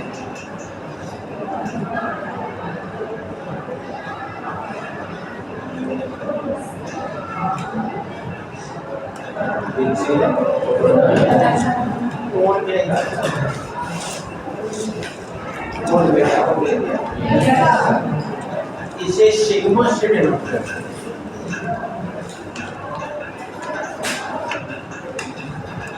इसे सिग्मा से डिनोट करते हैं। देख लो सिग्मा कैसे गिनाएंगे। यहाँ है ग्रीक भाषा। अब तक आप एक सिग्मा का अध्ययन कर चुके हैं। इस तरह का एक ये और एक समीशन वाला सिग्मा। चलिए बेटा। तो जान गए बेटा विचलन कोण क्या है। अब आओ इंग्लिश में देखो कैसे दे रहे हैं। When the ray of incident, देखो बेटा बोर्ड में पहले सीखो, तुम्हें मेरी इतनी भी बीमारी लगी थी। When the ray of incident and the ray of reflection are produced steroids in their direction. Produce पकड़े आगे बढ़ा दिया। It is stride in the direction मतलब उसी के दिशा में सीधे। सीखो बेटे कैसे इंग्लिश में कहते हैं। When the rays of incidence and the rays of reflection are produced in the same direction in a straight way, so then a point where they intersect to each other, तब वो बिंदु जहाँ वो एक दूसरे को काटते हैं, then the point where they intersect each other, where the refractive angle then the exterior angle which are created there is called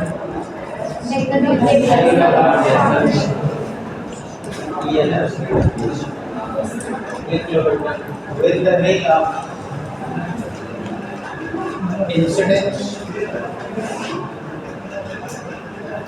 and the reflection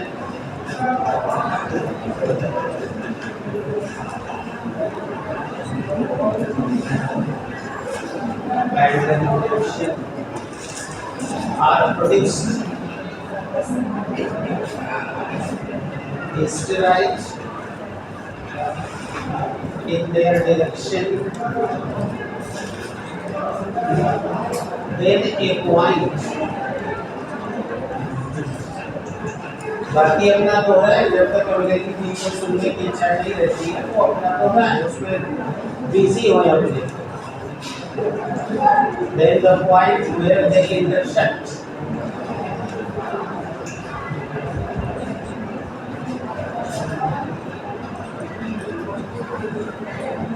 to each other, the created exterior angle is called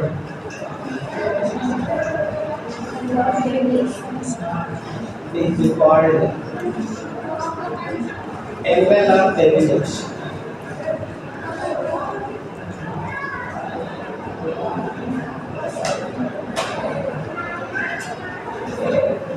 Now it is it is denoted by sigma. CM Srivastava हमको पति की अपने काम में लगे रहे, जो आपका बातचीत का प्रोग्राम चल रहा है उसमें एकदम बिजी है। महीने में एक दिन पढ़ने से ऐसे भी आपका कोई कल्याण नहीं है। जो बिजनेस बनाए हैं उसको चालू मेला करें कितनी इच्छा हो कि हम लोग देख रहे थे, तो मुझे देखने में इंटरेस्ट नहीं, आप लगे नहीं है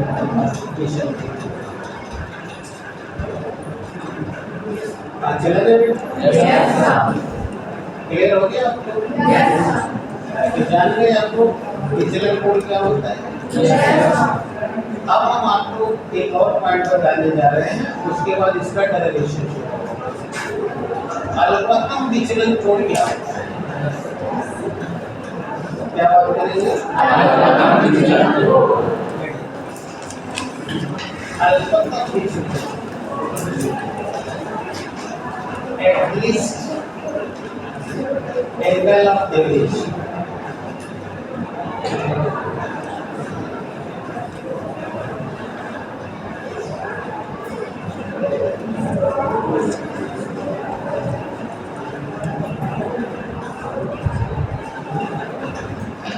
At least angle of deviation.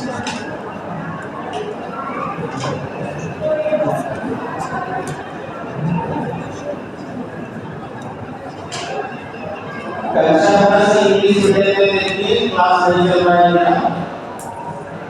वहां से आवाज आ रही है। अगर टीचर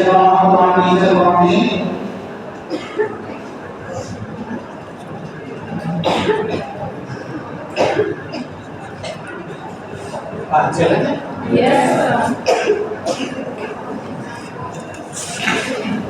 आइए आपको समझाता हूँ, जरा बोर्ड में देखिएगा। आखिर में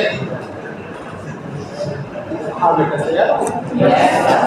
आखिर में देखो आपकी किरण को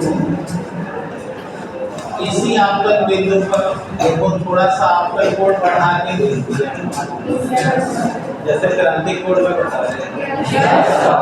देखो अब की बार वाली किरण का आपतन कोण मैंने पहले वाले से बढ़ा दिया, ये I1 था तो अब इसका I2 कर दिया। अभी बताइए आप ऑर्बिट को उसी रास्ते से जाएगी या बदल जाएगी? चलो ये देखो बदलाव देखिए। अब ये जाके यहाँ पड़ेगी, अब ये भी अपने रास्ते से बदलेगी। अब अगर मैं इसको इसके सीध में बढ़ाऊं और इसको तो अब ये जो विचलन कोण बनेगा अब वो तो पहले वाला तो नहीं रहेगा। संभव है कि ये अधिक भी हो और संभव है कि कम भी हो। तो हम लोग की हेडिंग क्या कह रही है? इसका मतलब अधिक हो रहा है तो वो वाला हमको नहीं लेना है, कम हो रहा है तो थोड़ा और कोण बढ़ा लेते हैं। तो ऐसा करते करते अंत में एक ऐसा आएगा ना एंगल जब उससे भी कम पॉसिबल, तो जो सबसे कम पॉसिबल हुआ वो रहा अल्पतम विचलन।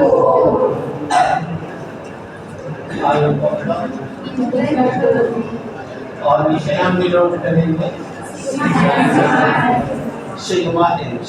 यानी आप अगर इस बात को समझे हैं तो मैंने ये कहा कि यदि किसी प्रिज्म पर भिन्न भिन्न आपतन कोण पर किरणें डाली जाएं, यही कह रहा हूँ, तो समझिए मैं क्या कह रहा हूँ।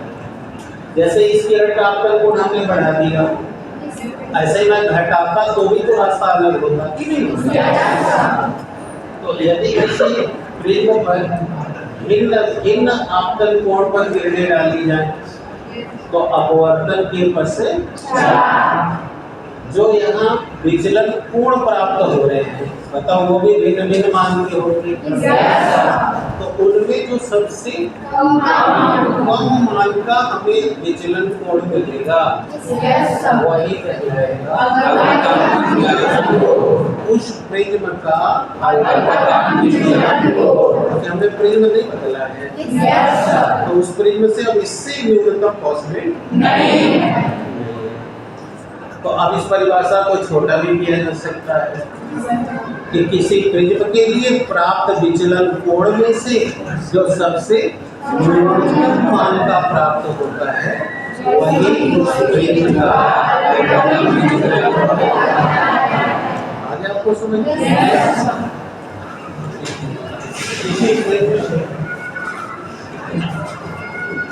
किसी प्रिज्म से प्राप्त भिन्न भिन्न विचलन कोण में से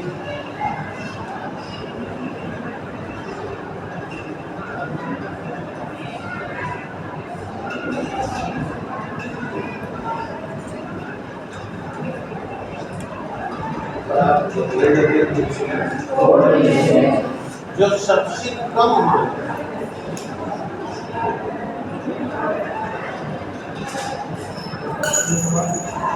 जो सबसे कम विचलन कोण प्राप्त होता है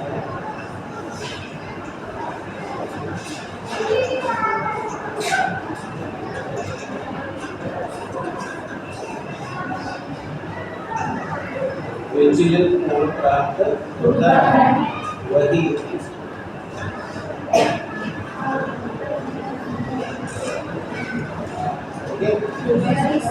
उसका अल्पतम विचलन कोण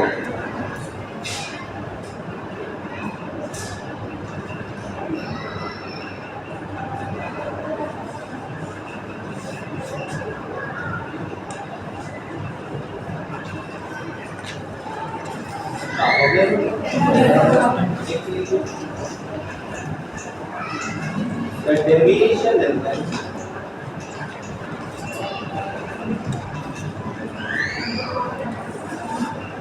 angle which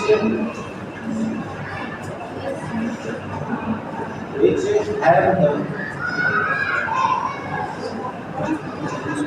minimum possible value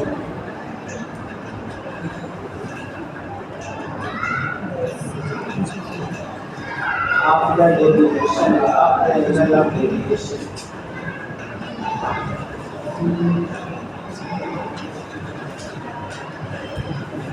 is called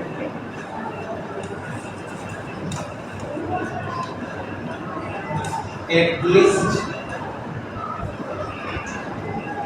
angle of deviation.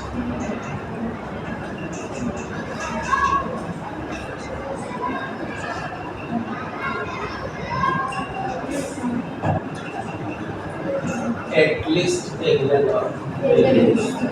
अब लिख लीजिए जिसे सिग्मा m से denote it is represented by sigma m.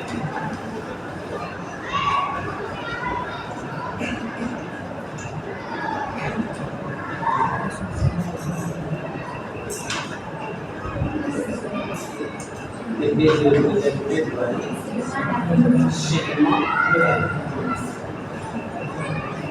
हो गया ना?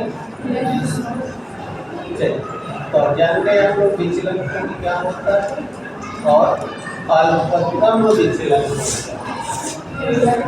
किसी स्टूडेंट को प्रॉब्लम हाथ उठा के बताइए कितने लोग इसको लेके क्लियर हो गए. अब हम जा रहे हैं बेटा प्रिंग के अपवर्तनांक का सूत्र करना है और ये सूत्र आपको बोर्ड परीक्षा में डेरिवेशन के लिए भी आता है. ठीक है देखिए प्रिज्म के पदार्थ का अपवर्तनांक ज्ञात करना.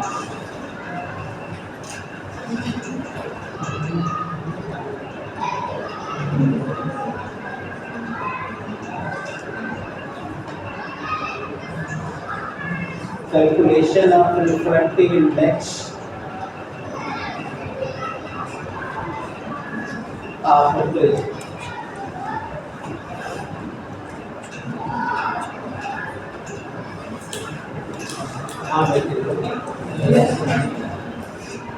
प्रिज्म के पदार्थ का अपवर्तनांक ज्ञात करना. आओ बेटा देखो सूत्र कैसे करेंगे. तो आपको पिछले चैप्टर में ही मैंने बताया कि जब भी कोई प्रकाश की किरण एक माध्यम से दूसरे माध्यम में जाएगी तो उसका पहले माध्यम के सापेक्ष दूसरे माध्यम का अपवर्तनांक क्या होगा. तो मैंने बताया कि बेटा 7 तरह से निकाला. अब तक हम 2 तरीका 2 या 3 तरीका बता चुके हैं. याद है ना 2 नहीं 3 बता. एक अभी जो है पिछले दिन में आपने पढ़ लिया है जो श्रेणी के नियम से निकाला गया. दूसरा आपको मैंने बताया जो ए म्यू जी जी म्यू है इससे बता दिया कि इससे कैसे निकालना है। और तीसरा बताया कि अगर दो माध्यमों का अपवर्तनांक अलग अलग दिया है तो एक दूसरे के सापेक्ष कैसे लिखेंगे। म्यू बराबर mu two by mu one. सही है। अभी चार और बताइए। राजदीप जी पढ़ा दिए हैं? राजदीप जी पढ़ा दिए? अपनी कॉपी ले लीजिएगा, बता दीजिए जमा। हाँ चले बताएं, कोई प्रॉब्लम? अब तक तीन आपको दे चुका हूँ, चार और देना है जिसमें आज आपको दो दे जाएगा। तो हमने बोला था ना जैसे जैसे हम आगे बढ़ेंगे आपको सारा बता देंगे। और बाइनरी क्वेश्चन और न्यूमेरिकल क्वेश्चन है, आपको हर एक की सिचुएशन क्लियर रहेगी तो आप सूत्र लगाते देरी नहीं लगेगा।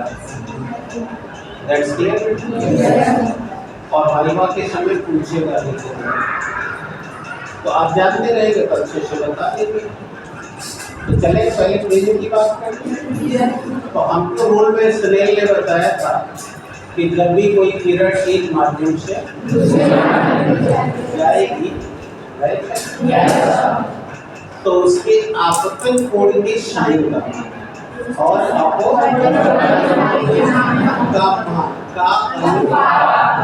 उस माध्यम का एक दूसरे के साथ अपवाद करना कहलाएगा।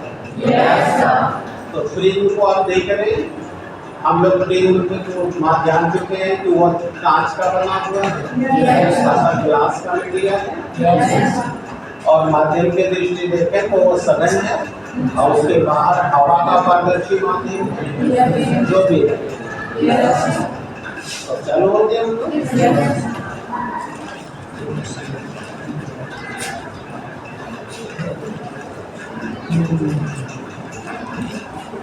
अब मैं पुनः इसको मिटा के बनाऊंगा क्योंकि उसमें हमें टॉर्च लेने हैं। अतः इसी पर बताया जा सकता है, लेकिन गंदा हो गया तो समझने में थोड़ा दिक्कत होगी। पहले समझिए बाद में नोट कीजिए। ये देखिए मैंने एक प्रिज्म लिया है। इस प्रिज्म का कोण कितना है बेटा? ए। अतः मैं इसी को ए नाम दिया और इसके सामने देखिए यह एक कोई बिंदु वस्तु रहती है। इससे प्रकाश की किरण चलकर इस बिंदु M पर, अभी कुछ देर पहले मैंने नाम यह रखा था तो मैं अभी वही नाम रख रहा हूँ। और इस पर हमने देखिए ये नाम, इसका नाम N है। आप बताइए कोई आपत्ति विपत्ति?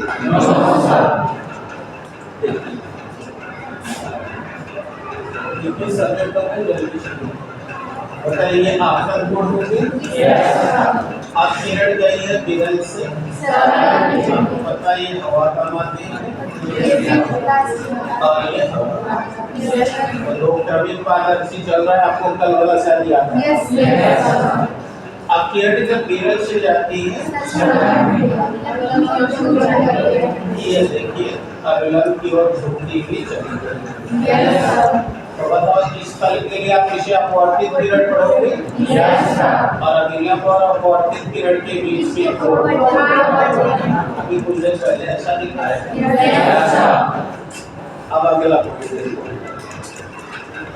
अब यही अपवर्तित किरण जब कांच से हवा में गई तो बोलो इस स्थल पर यहाँ आपतित हो गई। अब इस आपतन बिंदु का नाम बेटा मैं आपकी सुविधा के लिए रखता हूँ और इस पर भी देखिए अविलंब डालूंगी और इसका नाम रख देगा मैं यहाँ से यह रखा हूँ इसलिए यह नाम हटा दे रहा हूँ। इसका नाम मैंने पी कोई आपत्ति? अब ये किरण बताइए यहाँ पे आ गई और बोलो आप विलंब से क्योंकि ये सदस्य आता ये बताओ अपवर्तन कोण में देखो ये आपत्ति है तो ये बताओ और ये इसका संयुक्त कोण बने के नाते अभी इतना तो मैं लिखा ही और अब देखिए अब ये दोनों अभिलंब देखिए दूसरे को यहाँ पर इंटरसेक्ट कर रहे हैं ओ डैश नाम रख दे रहा हूँ और इसको देखिए मैंने शीर में बढ़ा दिया इसको भी देखिए मैंने शीर में बढ़ा दिया और जहाँ ये इंटरसेक्ट कर दिए वह ओ पॉइंट हो गया और अभी आप परिभाषा पढ़े हो इनके बहिष्कोण को विचलन कोण कहते हैं और हमने कल्पना कर लिया कि यह हमें सिग्मा या विचलन कोण मिला है यानी हम विचलन में भी कौन सा ले रहे हैं वायुपत्तन विचलन। अब मुझे बताओ क्या दिक्कत है। अब देखो अब हम इसको डिराइव करने के लिए क्या मानने जा रहे हैं सीखना कैसे पढ़ रहा हूँ इसीलिए मैंने रोका था कि मत लिखो पहले समझ लो। मान लिया कि यह कोई एक प्रिज्म है जिसके प्रिज्म का कोण ए इसके हवा और कांच के तल पर यानी कि पहले अपवर्तक तल पर बोलो पहला अपवर्तक तल अभी तो कुछ बताइए ना। अब यहाँ से तुम भी यहाँ खड़े होकर देखोगे ना तो तुमको समझ में आ जाएगा कि कितने मन लगा के पढ़ने वाले हैं। तो ऐसा न करो कि तुम्हारा समय यहाँ व्यर्थ चला जाए ये सोचो कि हम अपने समय का इतना उपयोग करें कि जो सुने हमको आ जाए अतः बोलो और ना आ रहा है खड़े होकर बात करो। ये प्रथम अपवर्तक तल है बेटा और ये देखो प्रथम अपवर्तक तल पर आई आपतन कोण पर आपतित होने के बाद आर अपवर्तन कोण पर अपवर्तित होते चले जिसका अल्पतम विचलन कोण और अब हमें प्रिज्म के पदार्थ का अपवर्तन चले बिगिन करें। ये लोग बना बेटा तब तक तुम लिख लो।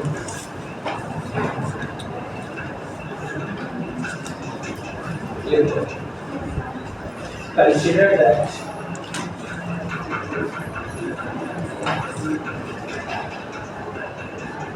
a prism has capital A angle of prism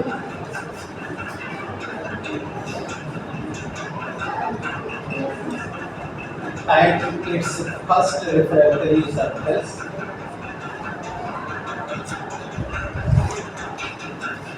angle of incidence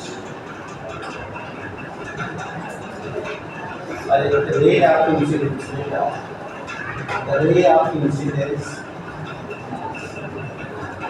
is the following at I angle of incidence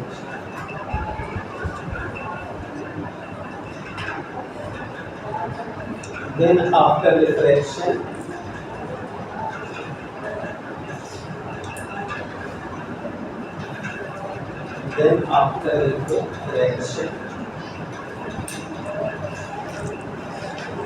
in the form R angle of reflection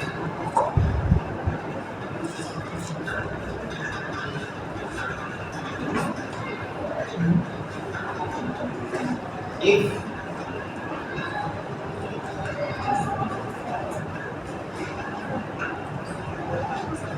it's at least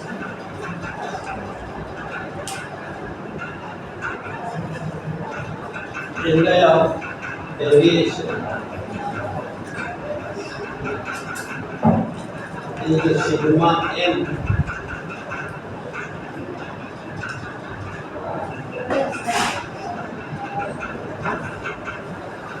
sigma m so then its refracting index will be calculated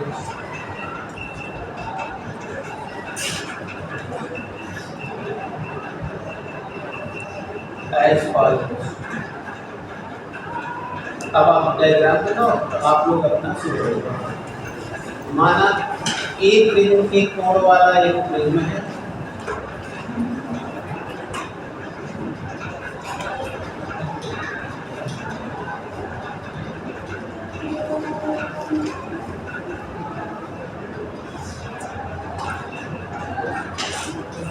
एक prism के कोण वाला एक prism है जिसके प्रथम अपवर्तक तल पर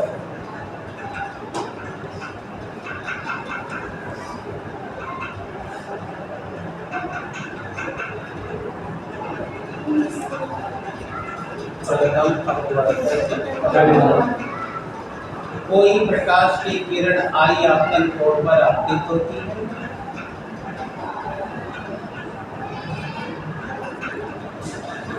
और अपवर्तन के पश्चात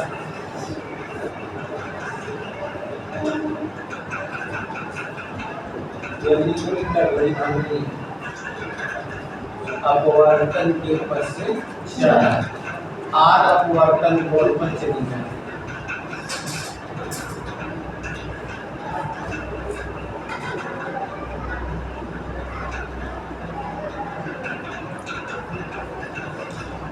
इनका अल्पतम विचलन कोण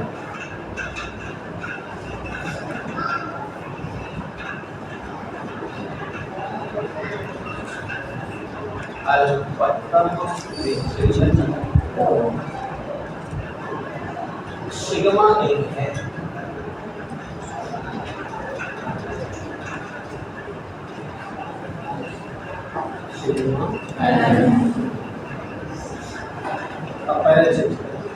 अतः प्रिज्म के पदार्थ का अपवर्तनांक mu if the refractive index of the if the refractive index of the prism is mu, यदि प्रिज्म के पदार्थ का अपवर्तनांक म्यू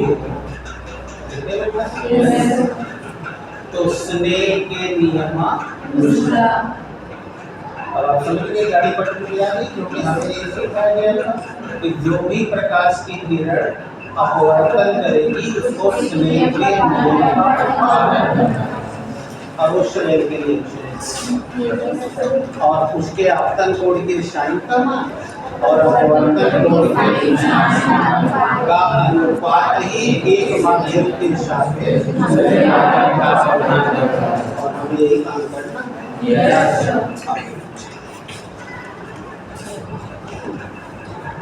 अब यहाँ देखो लिखा स्नेल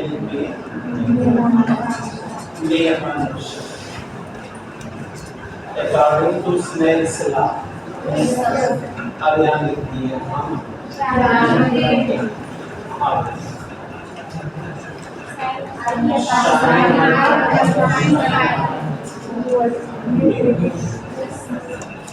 चलिए अब हमको साइन आनी चाहिए और साइन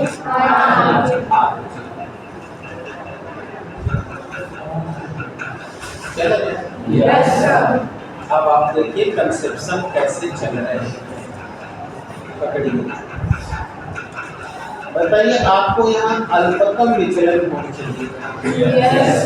तो बताओ अल्पतम विचलन कोण हमको मिलेगा जब आपतन कोण भी बहुत छोटा होगा।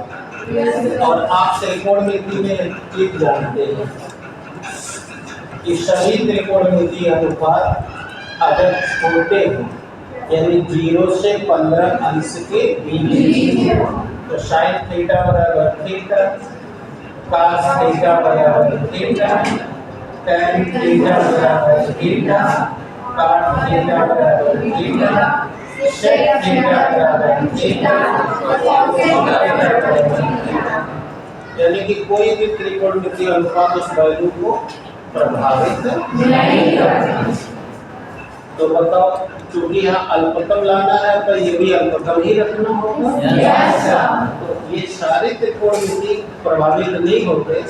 तो बताओ आई का मान अगर थीटा है तो साइन थीटा बराबर थीटा, अर्थात हम म्यू बराबर लिख सकते हैं। Yes, sir. समझे क्या मेरी Yes, sir.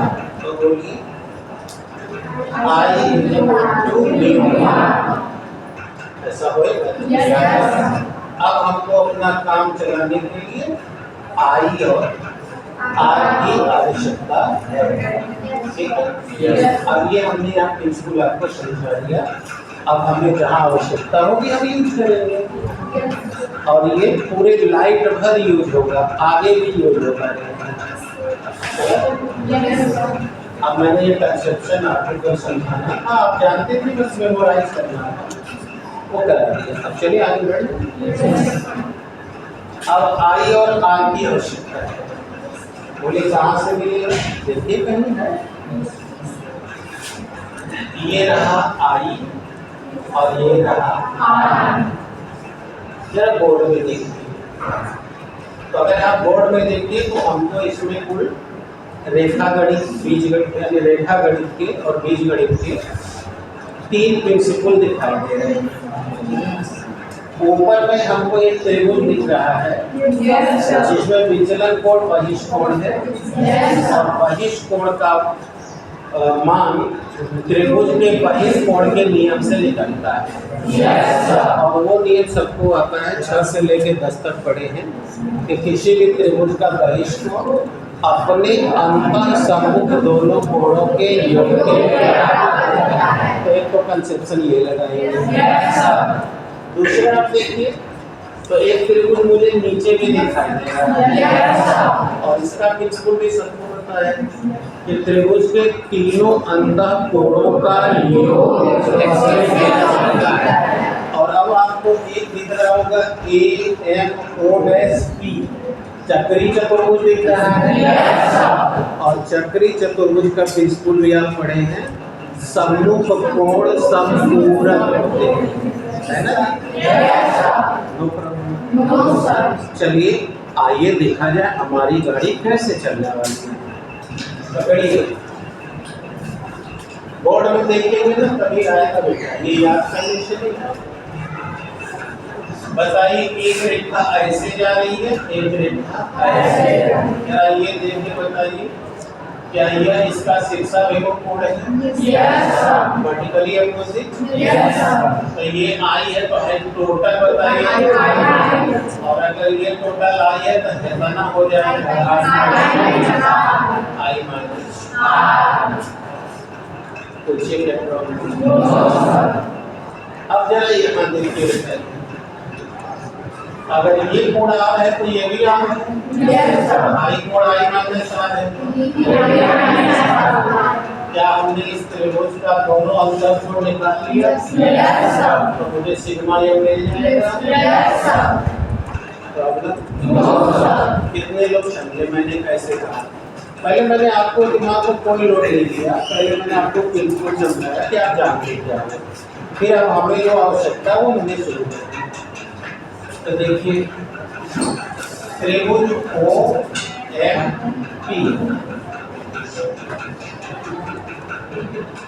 ठीक है? Yes, sir. हमें ध्यान नहीं लिखना है, बताना इन ट्रायंगल OMP, बताओ ये बहिष्कोण है।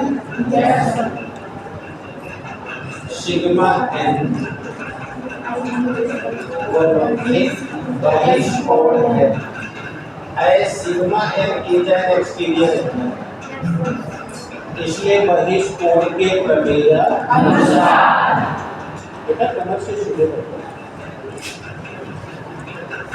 हाँ, इसलिए बहिष्कोण की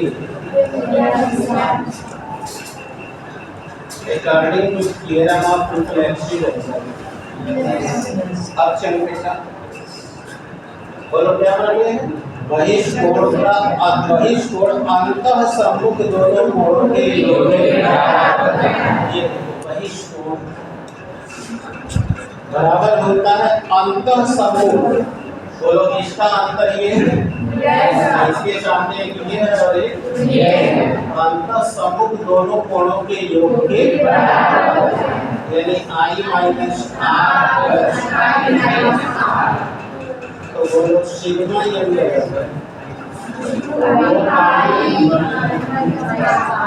होता है ना बेटा? I और I जोड़ोगे तो हो जाएगा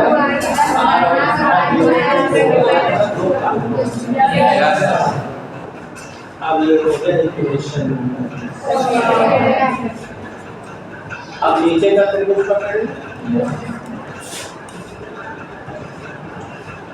त्रिभुज OSMP बोला इसका मैंने प्रमेय गिनाया था त्रिभुज के तीनों अंतःकोणों का योग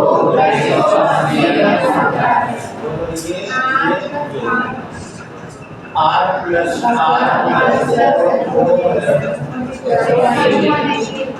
बताओ अब R हो जाएगा। तो चलो इसको और छोटा कर देते हैं, थोड़ा इससे लंबा हो जाएगा, यही छोटा कर 2R प्लस 4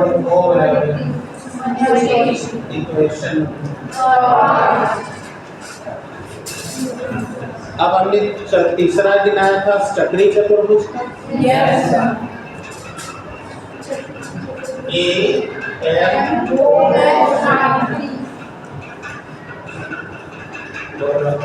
एक चक्री चतुर्भुज है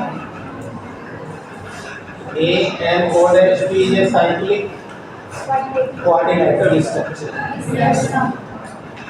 तो बोलो चक्री चतुर्भुज का सम्मुख कोण आपस में समकोण। तो इसका ये है, ये वाला तो हम ले चुके हैं। अर्थात A प्लस 4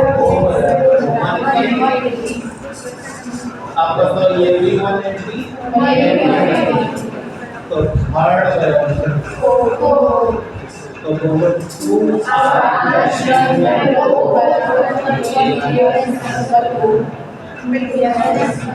तो 2R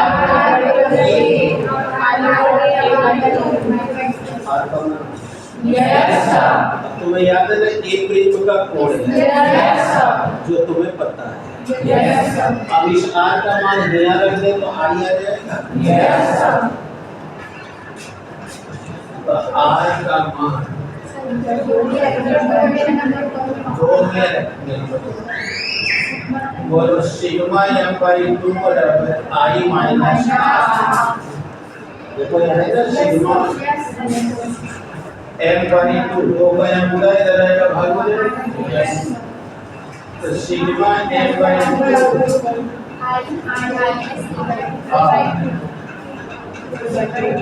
इसी साइड में बोला sigma m/2 plus a/2 LCM दो 1 प्लस सिग्मा m/2 बोलो I दिया था उठा के एक में डाल दे तो अपोर्टनल क्लियर। इसलिए समीकरण एक में मान लेते हैं प्रिज्म के पदार्थ का अपोर्टनल बराबर A प्लस सिग्मा m/2 यही है प्रिज्म के पदार्थ के अपवर्तनांक का सूत्र। इसी सूत्र से प्रिज्म के पदार्थ का अपवर्तनांक निकाला जाएगा। जहाँ A है प्रिज्म का कोण, सिग्मा m है विचलन। अब आपको मिल गया सब सूत्र संख्या 4 अपवर्तनांक निकालने का। 7 ठो कहते चल 10 बैठ हो गया।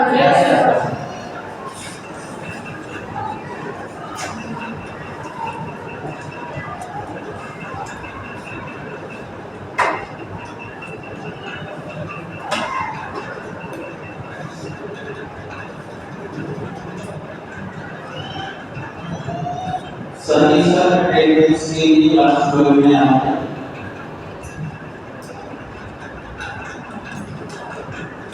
अब 1 मिनट में मैं बोल दे रहा हूँ, आप लोग अपना